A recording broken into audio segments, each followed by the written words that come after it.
एउटाले गर्दा चाहिँ पत्ता लागेन नि त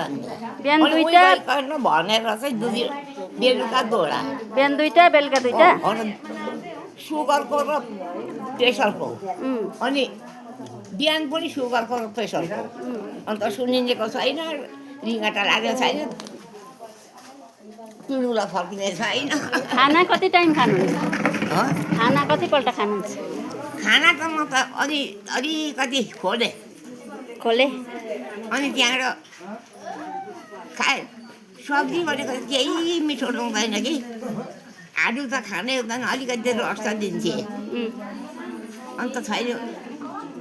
साग छ भने सिस्नो छ भने निगुरो छ भने अलिकति खान्छु नभए चाहिए मासु खानु हुँदैन हो मासु खानु हुँदैन कहिलेको छोडेको हो र ओइ यस्तो लाएर माला लाउनु भएको छ बाबै अगाडि छोडेको नि ए हो 12-14 वर्ष हो छोडेको ए हो कुरै गर्नु पर्दैन राम्रो राम्रो